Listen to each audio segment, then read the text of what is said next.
Good morning बच्चों, आप लोग कैसे हैं। उम्मीद करता हूँ आप लोग बढ़िया होंगे और कोरोना से बचने के लिए सभी उपाय आप कर रहे होंगे। घर में रहिए, सुरक्षित रहिए और घर में ही रह के पढ़ाई करिए। उसी उद्देश्य से ये वीडियो बनाए जा रहे हैं और उसी वीडियो बनाने के क्रम में आज हम लोग सीखेंगे समतुल्य परिमेय संख्याएं क्या होती हैं और समतुल्य परिमेय संख्याओं को हम कैसे निकालते हैं।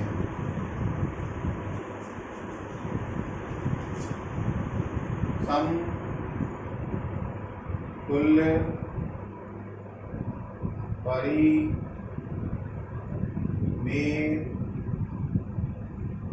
संख्याएं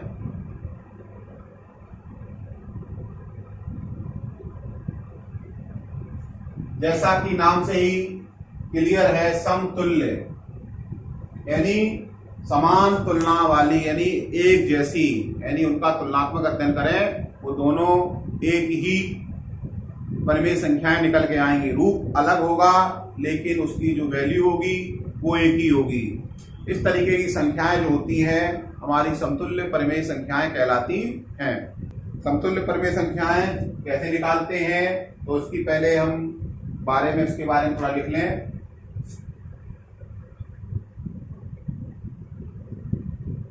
किसी परिमेय संख्या के समतुल्य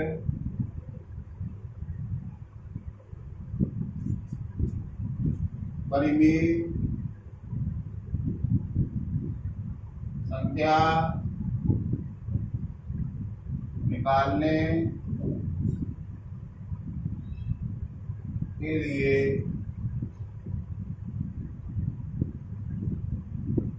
उसके अंश तथा हर में एक ही शून्येतर पूर्णांक से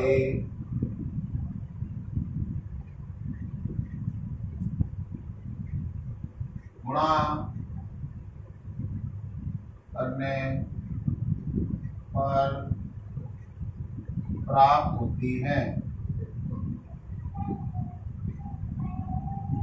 यानी किसी परिमेय संख्या के समतुल्य परिमेय संख्या निकालने के लिए उसके अंश तथा हर में एक ही शून्येतर पूर्णांक से गुणा करने पर प्राप्त होती है। ठीक है, यानी एक एग्जांपल लेते हैं, जैसे 3/4 ये परिमेय संख्या है और इसके हमें अगर समतुल्य परिमेय संख्या निकालनी है क्या करेंगे।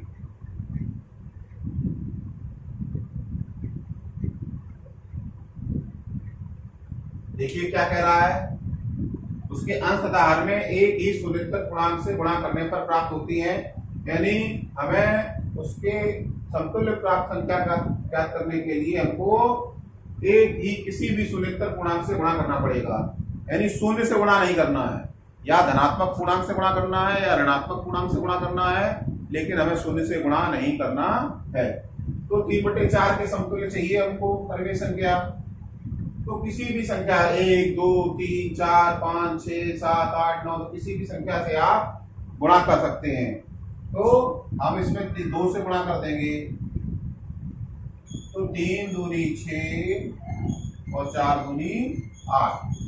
तो 6/8 जो है परिमेय संख्या जो निकल के आई है वो 3/4 के समतुल्य परिमेय संख्या होगी।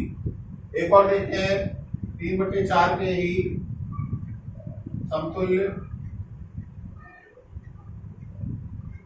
परिमेय संख्या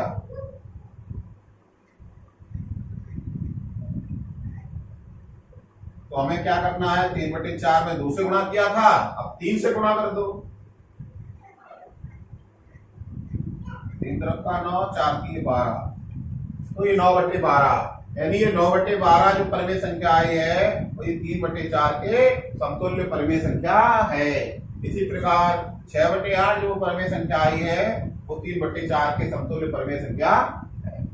इस प्रकार हम 2 से, 3 से, 4 से, 5 से किसी भी संख्या से गुणा करके परिमेय संख्या ज्ञात कर सकते हैं, किसी भी परिमेय संख्या के समतुल्य। तो कहने का मतलब है कि अगर पूछा जाए एग्जाम में किसी भी परिमेय संख्या के समतुल्य कितनी परिमेय संख्या निकाली जा सकती है, तो हम कई सारी परिमेय संख्याएं ज्ञात कर सकते हैं किसी भी परिमेय संख्या के समतुल्य। तो कहने का मतलब ये है किसी भी समतुल्य परिमेय संख्या के समतुल्य जो होती हैं वो अनंत परिमेय संख्याएं होती हैं। यानी किसी भी परिमेय संख्या के समतुल्य कितनी ज्ञात की जा सकती हैं? अनंत परिमेय संख्याएं ज्ञात की जा सकती हैं। इसमें देखिए कुछ महत्वपूर्ण बिंदु पढ़ेंगे।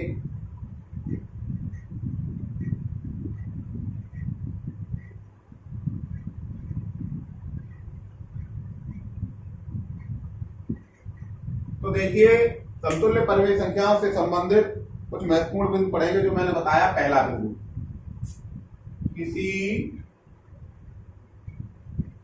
परिमेय संख्या के समतुल्य अनंत परिमेय संख्याएं ज्ञात की जा सकती।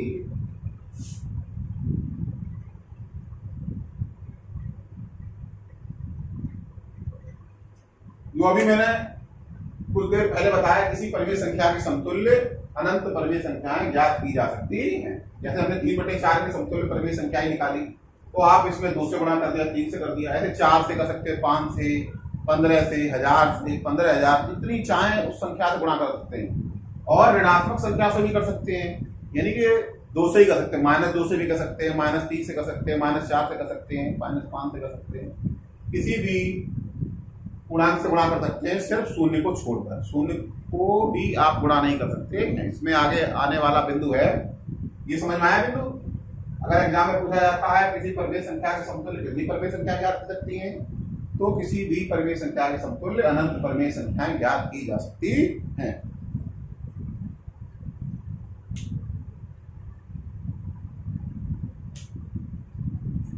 नंबर 2 बिंदु, किसी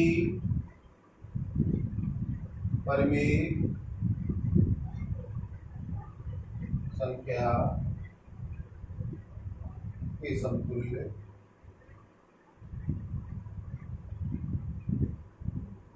परिमेय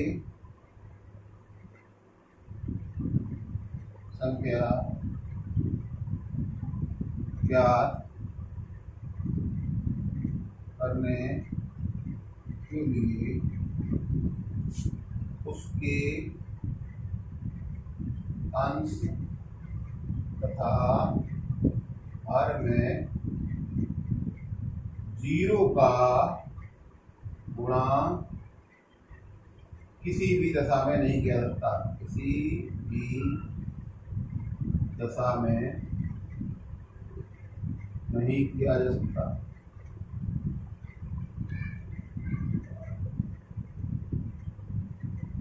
यानी अगर हमें किसी परिमेय संख्या के समतुल्य परिमेय संख्या ज्ञात करनी है और हम कहेंगे मान लो 5/7 है, और इसमें अगर हम 0 का ऊपर नीचे गुणा कर दें अंश और हर में, तो आपकी क्या निकल के आएगी? 0/0।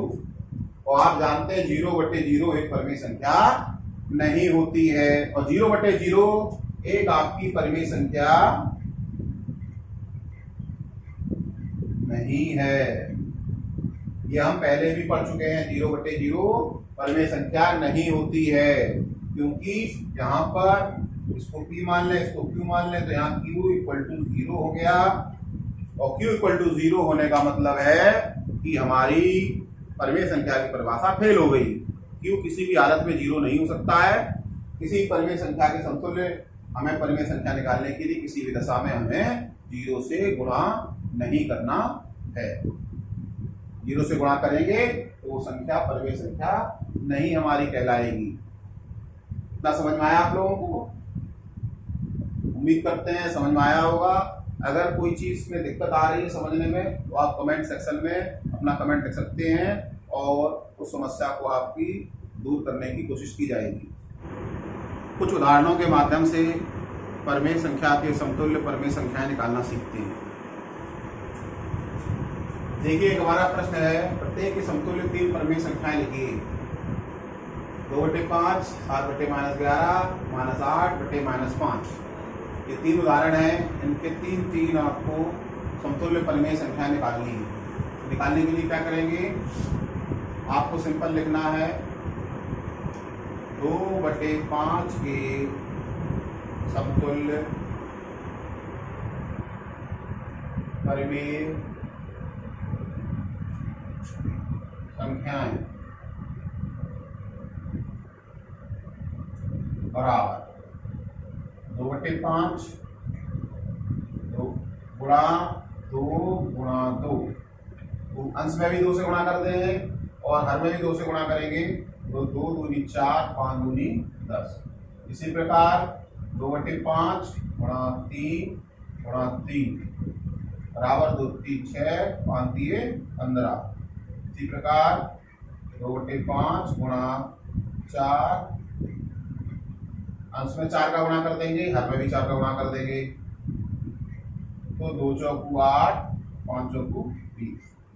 तो 2/5 के समतुल्य परमेय संख्या हमारी कौन कौन सी हो गई, 4/10, 6/15 और 8/20। इसी प्रकार हम दूसरा उदाहरण लेते हैं, 7/-11 के समतुल्य परमेय संख्या।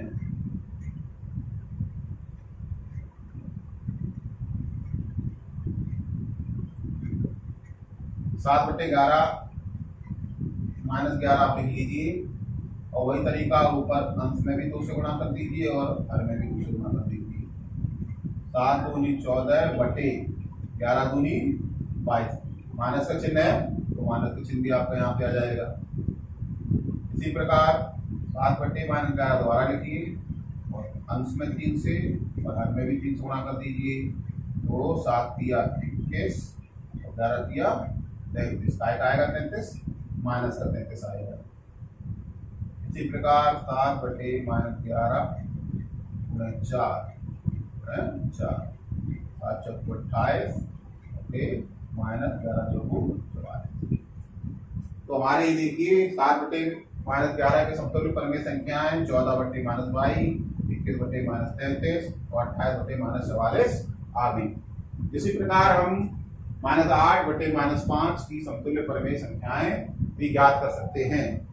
आप लोग -8/-5 की समतुल्य परमेय संख्याएं निकालिए और कमेंट सेक्शन में उसको डालिए।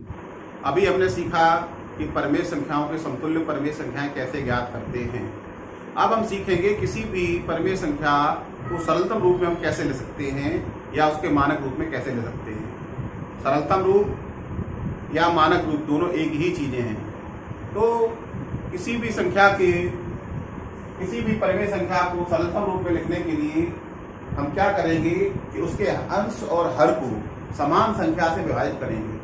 और कब तक विभाजित करेंगे, जब तक कि उसके अंश और हर का मासा 1 नहीं आ जाता। यानी किसी भी परमेय संख्या के अंश और हर का मासा अगर 1 है तो उसे हम उसका सरलतम रूप कह सकते हैं। यानी किसी परमेय संख्या के सरलतम रूप में उसके अंश तथा हर का मासा 1 होता है तथा हर सदैव धनात्मक होता है।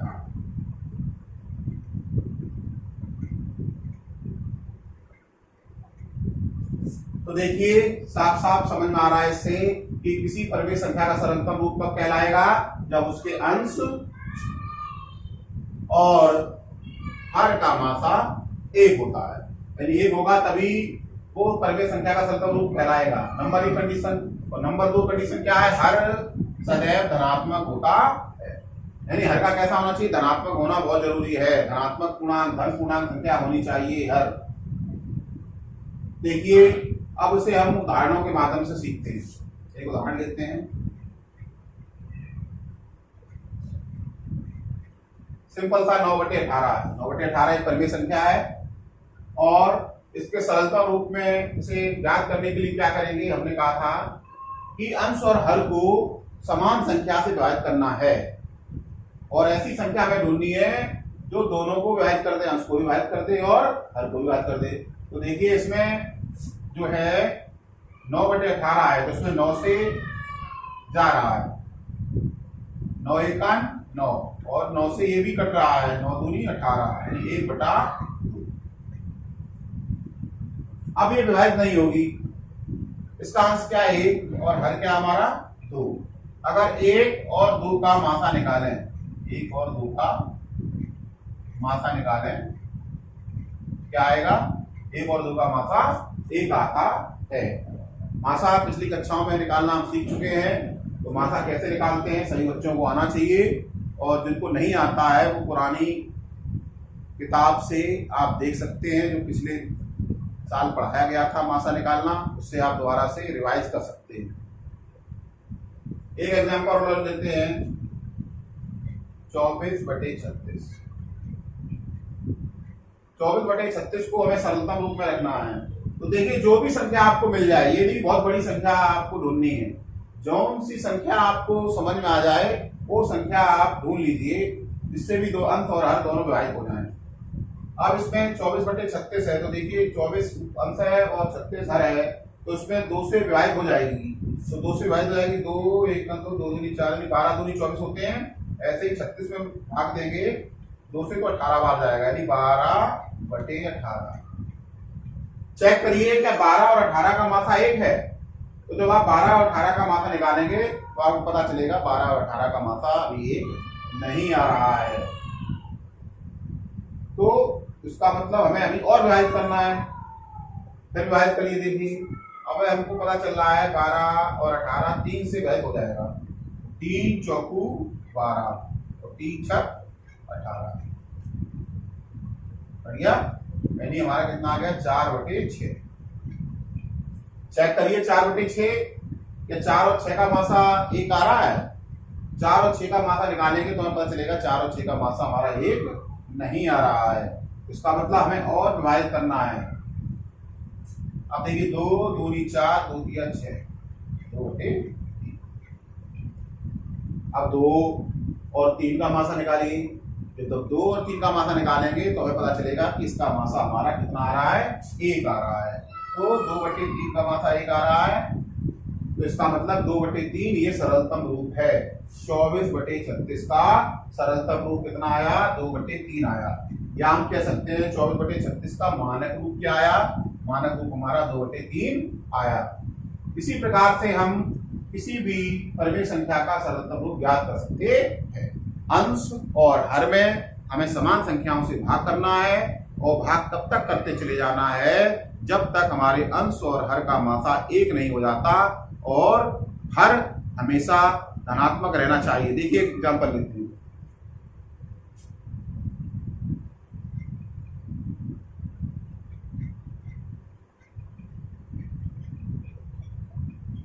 अब देखिए 16/-32, तो इसमें हर हमारा क्या है, ऋणात्मक है, और हर हमारा मानक रूप में कैसा होना चाहिए, धनात्मक होना चाहिए। तो सबसे पहले क्या करें, गुणा माइनस से कर दीजिए, -1 से।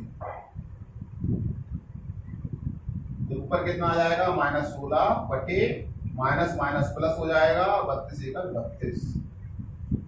ठीक, सबसे पहले हमने क्या किया, हर को धनात्मक बना लिया। एक हमारी जो था प्रॉब्लम वो हमने सॉल्व कर ली। अब अगली प्रॉब्लम क्या है, अंश और हर को हमें सरलतम रूप में लिखना है, यानी तब तक डिवाइड करना है जब तक कि अंश और हर हमारे उनका मासा एक नहीं हो जाता। देखिए 4 चौकू 16, 4 अट्ठे 32, तो -4/8। अभी हम 4 और 8 का मासा निकालेंगे तो हमारा 1 नहीं आएगा, कुछ और आएगा, आप निकाल के देखिएगा और कटेगा। देखिए 4 एकम 4, 4 दूनी 8। कुछ बच्चे क्या करते हैं, 4 एकम 4 कर दिया, 4 से काट दिया और हर को 8 से ही काट दिया, 8 एकम 8 कर दिया, बटे 1/1 कर दिया। ऐसा नहीं होता है, अंश में और हर में समान संख्याओं से भाग देना है। जिस संख्या से अंश में भाग दे रहे उसी संख्या से हर में भाग देना है, और हमें ऐसी संख्या ढूंढनी है कि अंश में भी भाग चला जाए और हर में भी भाग चला जाए। तो हमारा कितना आया, -1/2, यानी 16/-32 का सरलतम रूप हमारा क्या आया, -1/2। तो हमें हमेशा ध्यान रखना है कि अंश और हर का मासा 1 होना चाहिए और हर कभी भी ऋणात्मक संख्या नहीं होनी चाहिए, हर हमेशा धनात्मक संख्या होनी चाहिए। ये 2 कंडीशन हमको फॉलो करानी है और हम किसी भी परिमेय संख्या का मानक रूप लिख सकते हैं। आपकी गणित की पुस्तक में किसी परिमेय संख्या की समतुल्य परिमेय संख्याएं निकालना और परिमेय संख्याओं के मानक रूप या सरलतम रूप से संबंधित कुछ प्रश्न दिए होंगे, उन प्रश्नों को आप सॉल्व करने का प्रयास करना और जो भी प्रश्न आए उसे आप कमेंट सेक्शन में दें या मुझे व्हाट्सएप पे संपर्क करें, मैं आपको तुरंत उसका समाधान आपको करके दूंगा। उम्मीद करता हूँ ये वीडियो आपको समझ में आया होगा। कुछ समस्याएं हो तो आप मुझे व्यक्तिगत रूप से अवगत करा सकते हैं, उनकी आपकी समस्याओं का समाधान करने का पूरा प्रयास किया जाएगा। Thanks for watching. Thank you.